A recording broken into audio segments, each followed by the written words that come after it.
नमस्कार सर्वांना, श्री स्वामी समर्थ. तर बघा, आज सकाळी म्हणजे रोजच सकाळी झाडांना इतकी सुंदर फुलं येतात. तरी बटमोगऱ्याची फुलं इतका सुंदर यांना सुवास येतो. सोबतच ही जास्वंदाची फुलं आता पावसाळ्यामध्ये रोज 20-25 अशी झाडाला निघत आहे. आणि या फुलांमुळे माझं जे देवघर आहे ते पूर्ण असं लाल आणि सुशोभित दिसते. आता इथे चहा घेत मी कॅलेंडर पाहत होती, कारण आता श्रावण महिना लागणार होता. आणि सोबतच इथे आमच्या आई जी आहे सकाळी कीर्तन लावून ऐकत होत्या. मुलीनी नाश्त्याला तिच्यासाठी मॅगी केली होती आणि ती तिचं जे काही मॅगी खात होती तोपर्यंत मी आज ठरवलं होतं की जे काही स्पोर्चमधले झाडं आहे ते सर्व व्यवस्थित क्लीन करून घेईल, म्हणजे स्पोर्च वगैरे सर्व क्लीन करून घेईल. कारण रोज फारसं म्हणजे वरवरून आपण झाडून घेत असतो आणि हे सगळं डीप क्लिनिंग इथे होत नाही. तर म्हणून सर्व ज्या कुंड्या आहे त्या मागे पुढे करून जी काही माती वगैरे आहे ती काढून घेत होते. कारण मी ज्या इथे कुंड्या ठेवलेल्या आहे त्याच्या खाली प्लेट्स वगैरे अशी काहीच नाही आहे, त्यामुळे पूर्ण मातीचं पाणी किंवा जी काही माती आहे ती खाली अशी जमा होऊन जाते. तर आता कारण या वेगवेगळ्या आकाराच्या कुंड्या आहे त्यामुळे सगळ्या प्लेट्स वगैरे अशा मला काही घेता आल्या नाही. तर हे सगळं असं मी क्लीन करून घेत आहे. आणि पावसाळ्यामध्ये झाडं पण इतके सुंदर दिसतात, पूर्ण असं स्पोर्च हिरवागार दिसतो. जे झाडं असे पूर्ण म्हणजे पिवळे झाले होतात किंवा खराब झाले होतात ते सुद्धा छान इथे हिरवे व्हायला लागले.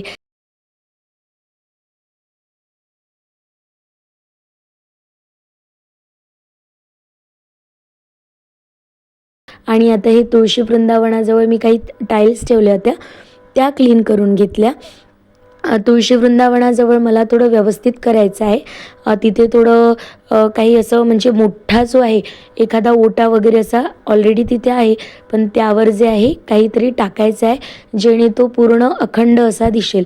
तर आता हे पूर्ण मी इथे सगळं झाडून घेतलं आणि पूर्ण कचरा सकाळची जी आहे एक जाडजूड झालेली होती, रांगोळ वगैरे काढली नव्हती मी, कारण मला स्पोर्च हा क्लीन करायचा होता आणि सगळ्या कुंड्या वगैरे क्लीन करायच्या होत्या. तर म्हणून एकदा म्हटलं हे नंतर एकत्र झाडते आणि मग नंतर रांगोळ वगैरे काढते. तर म्हणून पूर्ण बाहेरपर्यंत म्हणजे अख्खा जो घरासमोरचा रोड आहे तो सुद्धा मी या ठिकाणी झाडून घेतला. त्यानंतर बघा, इथे जे आहे दारामध्ये मी दिवे लावते रात्रीचे, सकाळचे, किंवा मग आपण जी रांगोळ काढतो तर मला सवय आहे की पाणी टाकलं पुसलं की ते कोरडं नाही होऊ देत, त्या ओल्या याच्यावर रांगोळ काढतो. त्यामुळे काय होते इथे रांगोळीची जी आहेत ती अशी पकडून जाते त्या टाईल्सला. तर फार असे डाग पडले होते म्हणून तिला घासून घेतलं. त्यानंतर पुन्हा स्वच्छ एकदा पाणी टाकलं आणि जो खराटा आहे त्याने पूर्ण स्पोर्च जो आहे धुवून काढला. त्यानंतर मग छान कापड घेतला आणि त्यांनी पूर्ण स्पोर्च अंगण जो आहे तो पुसून काढला. आता मॉप पण होता घरी, पण मी म्हटलं आज छान कापडनीच क्लीन करते, मॉपनी थोडं व्यवस्थित ते होत नाही, म्हणून मग कापडानेच छान असं पुसून घेतलेलं आहे. बघा, पूर्ण स्पोर्चमध्ये आणि अंगणात इथे टाईल्स बसवलेली आहे. असं वाटलं होतं बसवायच्या आधी की आपलं थोडं काम हलकं होईल, कमी होईल, पण आणि दिसायला पण सुंदर दिसेल. तर दिसायला तर सुंदर दिसतं, पण काम कमी होण्याऐवजी माझं काम वाढलेलं आहे. कारण रोज ही टाईल्स वगैरे क्लीन करून घ्यावं लागते. येता जाता पायाचं जे काही आपल्या चपलीचं ते इथे माती वगैरे बाहेरून आलं की ते लागते आणि ते पाहायला खराब वाटते. तर असं हप्त्यातून 1-2दा क्लीन करून घ्यावंच लागते. तर आता हे झाल्यानंतर मी ते रांगोळ काढून घेतलेलं आहे. तुम्ही इथे पाहू शकता, इथे पण रांगोळीचे असे हे मी घासलेलं आहे, पण इथे तरीही डागं असे आहेच पडलेले. तर हे जे आहे गाईचे पावलं मी इथे रोज काढते, मला फार आवडते दारामध्ये. तर मोस्टली माझे हे पावलं असतातच. तर अशा पद्धतीने मी छान अशी रांगोळ काढून घेतली आणि लाल पिवळा रंग हा रांगोळीमध्ये खूप सुंदर दिसतो, मला फार आवडते. तर म्हणून मी डेलीची जी रांगोळी आहे त्यामध्ये हे लाल आणि पिवळा 2 रंग फार आवडते. आता ही जी छोटीशी फरशी ठेवलेली आहे मी तुकडा, तर यावर रांगोळ काढून घेत असते. आता पावसाळ्याचं काय होते, बाहेर अंगणात जर काढली तर पाण्याने ती पूर्ण चालली जाते, म्हणून इथे थोडी मी दारामध्ये अशी फरशी ठेवलेली आहे आणि ती रांगोळ बरोबर राहते. तर माझे हे जे कामं चालू होते सोबतच आमच्या आईची त्यांची आंघोळ झाली होती आणि त्यांनी त्यांची जी पूजा आहे, तुळशीची पूजा म्हणा किंवा त्यांचा नमस्कार, हे त्या करत होत्या. सोबतच त्या नमस्कार करते वेळी गाय पण दारात आली होती, तिला पण त्यांनी हळदी कुंकू वगैरे लावून दिलं. आणि मग माझी मुलगी त्या गाईसोबत थोडी खेळत होती आणि नंतर मग पोळी वगैरे आणून मी तिला लावून दिली. तर आमच्या दारामध्ये सकाळी संध्याकाळी गाय जी आहे ती येतच राहते, कारण शेजारी जे आहे आमच्या इकडे तर त्यांच्याकडे गाई आहे. तर त्यामुळे त्या अशा सोडल्या, किंवा मग इतर कुठल्याही गायी, कारण आपण पोळी वगैरे लावली की त्यांना माहीत असते की इथे आपल्याला पोळी वगैरे मिळेलच किंवा काही नैवेद्य मिळेल, तर त्या रोज येत असतात. तर अशा प्रकारे ही गाय दारातच उभी होती. नंतर हिला जे आहे तिथून मला पळवावं लागलं, कारण तिथल्या तिथे मग कामं वगैरे राहिले होते. आता एक गंमत तुम्हाला सांगते की हे जे छोटंसं झाड तुम्हाला दिसत आहे या मडक्यामध्ये लावलेलं, तर जेव्हा मी हे क्लीन करत होती ना, तेव्हा मला इथून चिमणी जी आहे, तुम्हाला जर व्हिडिओमध्ये रेकॉर्ड झालं असेल तर दिसेल, तर ती चिमणी तिथून गेली. त्यानंतर इथे मी बघितलं तर इथे जे आहे ना, त्या चिमणीने इथे घरटं केलेलं होतं आणि त्या घरट्यामध्ये जे आहेत ना 3 अंडे दिलेले होते तिने. हे बघा, तुम्ही इथे बघू शकता. हे बघा, चिमणी पण आहे इथे. चिमणी म्हणजे ही वेगळी चिमणी आहे, हिला काय म्हणते मला माहीत नाही. तुम्हाला जर माहीत असेल तर कमेंटमध्ये नक्की सांगा. हे बघा, इथे छान घरटं केलेलं आहे आणि मला इतकं सुंदर भारी वाटलं, तुम्हाला काय सांगू. म्हणजे म्हणतात ना, घरी चिमणीने घरटं करणं किंवा पिलं देणं फार चांगलं असते. तर मी कुठेतरी ऐकलं होतं, तर मला नेहमी वाटायचं की असं माझ्याकडे व्हावं. आणि बघा, छान दिसत. आता त्याला तुम्ही अंधश्रद्धा म्हणा की काही म्हणा, पण मला एक आत्मिक सुख म्हणतो ना, आनंद, ते मिळालं. असे 3 या घरट्यामध्ये अंडे होते.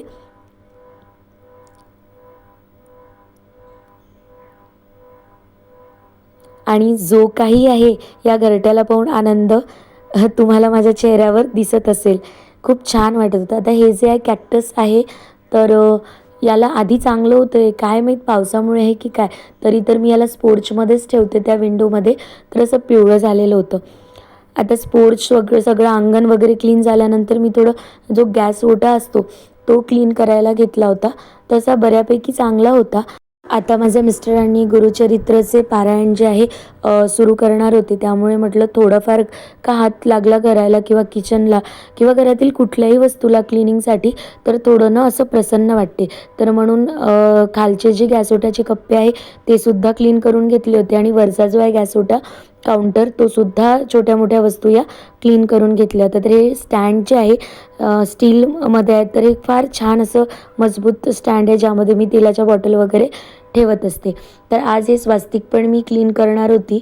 आणि गॅस पण आहे बघा, हे कसं बर्नरच्या जवळ जे आहे तिथे असं चहा वगैरे जेव्हा आपण करतो ना, तर ते तिथे असं जमा होऊन जाते आणि ते असं खराब होते.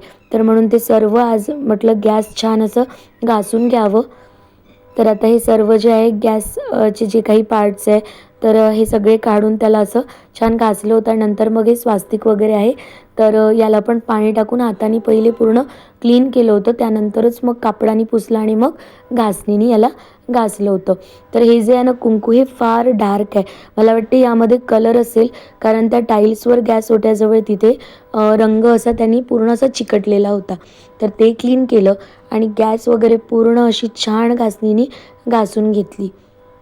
तर यासाठी जे काही आपलं भांड्यांचं लिक्विड असते तेच मी गॅस घासायला वापरत असते.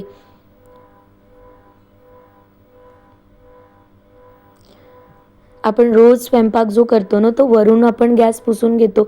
आजूबाजूला जे आपलं पोळीचा जो कणिक असते ती सर्व साईडनं अशी म्हणजे सांडलेली असते, ती चिकटून राहते. किंवा मग भाजीचे जे आहे ते शितोडे जे आहे आपल्या भिंतीवर इथे उडत असतात.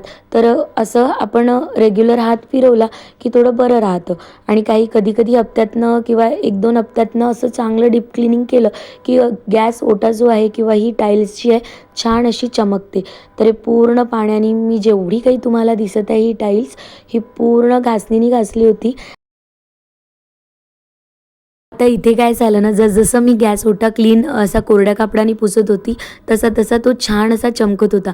आणि पुन्हा जसा चमकला, मी पुन्हा त्याला आणखी इथे जोराने घासत होती. मला असं वाटते किती त्याला साफ करू आणि किती नाही. तर पूर्ण आता ही विंडो जी आहे तो काच जो आहे तो मी वरून असा घासून घेतलेला होता. आता महालक्ष्मी वगैरे येणारच होत्या, त्याच्यामुळे मी म्हटलं आता थोडंफार म्हणजे ते आतमधल्या ज्या ग्रिल आहे त्या वगैरे काही क्लीन केलेल्या नव्हत्या. सोबतच माझे जे नळ आहे ना, आमच्याकडे विहीर आहे, तर विहिरीच्या पाण्यामध्ये जास्त क्षार असते, त्यामुळे पूर्ण नळ वगैरे असे खराब होतात. इथे हँडवॉश वगैरे जे आहे ते बॉटलमध्ये काढून घेतलं होतं.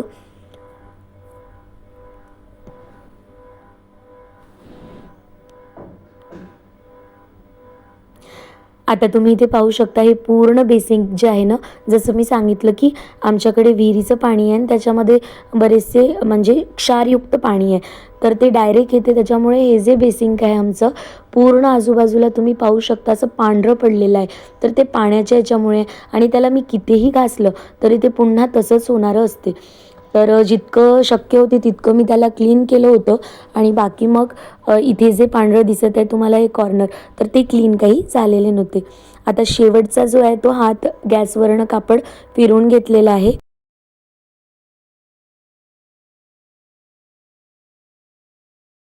आता पाणी वगैरे जे आहे गुंड खाली, म्हणजे जेव्हा गॅस ओटा क्लीन करत होती ना, तर गुंड जे आहे ते खाली ठेवून घेतले होते.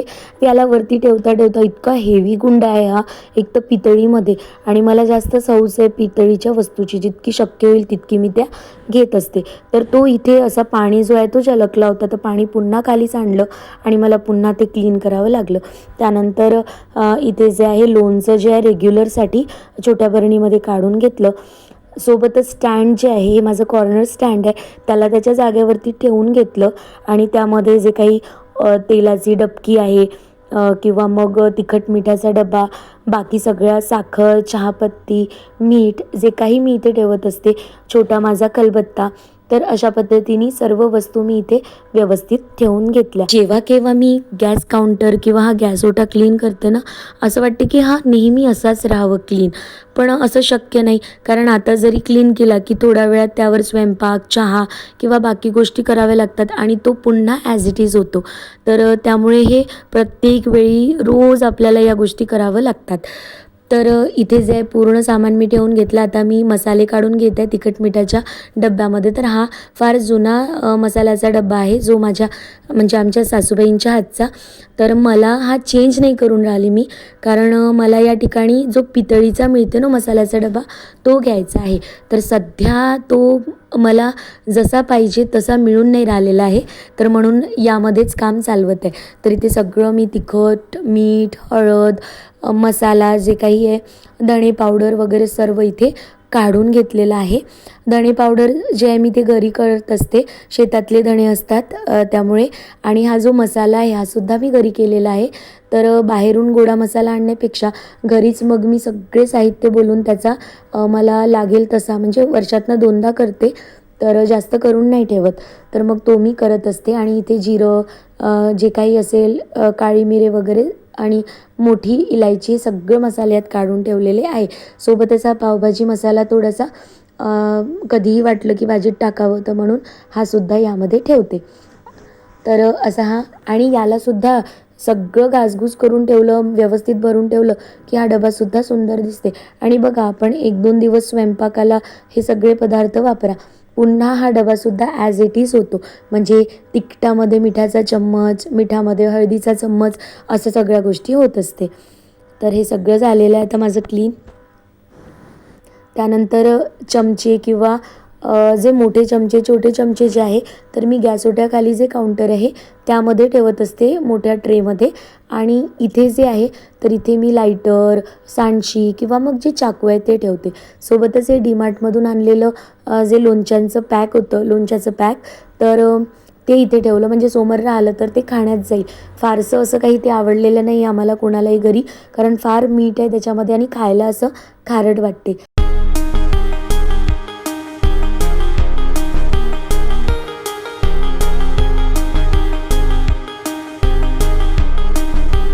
तर आता किचन सर्व आवरलेलं आहे, तुम्ही जसं पाहिलं. आणि खूप सुंदर, म्हणजे ना किचन जेव्हा आपण आवरतो, सर्व क्लीन करतो ना, तर तेव्हा इतकं भारी वाटते इकडे ना किचनकडे पाहिलं की खूप मस्त.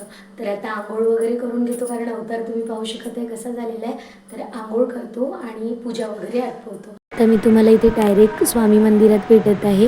तर मिस्टर जे आहे गुरुचरित्र पारायण सुरू करणार होते, तर त्यासाठी म्हणून नारळ आणि खडीसाखर ठेवायला स्वामी मंदिरात आलो होतो. तर इथे महाराजांचे दर्शन वगैरे घेतले आणि मग माळजप केला आणि थोडा वेळ निवांत इथे बसलो, कारण आज गर्दी नव्हती आणि यायला आम्हाला बराच उशीर झाला होता. जे काही स्वामी भक्त असेल, केव्हाही बघा आपण स्वामी मठात आलं किंवा नवीन कुठलंही सेवेकरी असेल स्वामींचे, तर जेव्हा केव्हाही मठामध्ये म्हणा किंवा स्वामी मंदिरात आपण जातो ना, दिवसभर आपण कितीही थकलं असो, काहीही आपल्यामागे टेन्शन, काळजी काहीही असेल, ते सर्व इथे आल्यावरनं आपण सर्व विसरून जातो आणि असं वाटते की आता आपल्यासोबतनं एक फार मोठी शक्ती अशी उभी आहे, जी आपलं सर्वच चांगलं करत आहे, जी आपलं सर्व ऐकत आहे, जी आपल्यासाठी सर्व काही चांगलं करत आहे आणि ती सर्व आपलं बघते. तर हा प्रत्येक स्वामी भक्ताचा अनुभव असेल, मला नेहमी असं वाटते. तुम्हालाही असं वाटते का? कमेंटमध्ये नक्की सांगा. आजचा व्हिडिओ तुम्हाला कसा वाटला? व्हिडिओ आवडला असेल तर आपल्या व्हिडिओला लाईक, शेअर आणि चॅनलला सबस्क्राईब करायला विसरू नका. तर आजचा व्हिडिओ आपण इथेच थांबूया. पुन्हा एकदा भेटूया नवीन व्हिडिओमध्ये नवीन काहीतरी चांगल्या माहितीसोबत. श्री स्वामी समर्थ.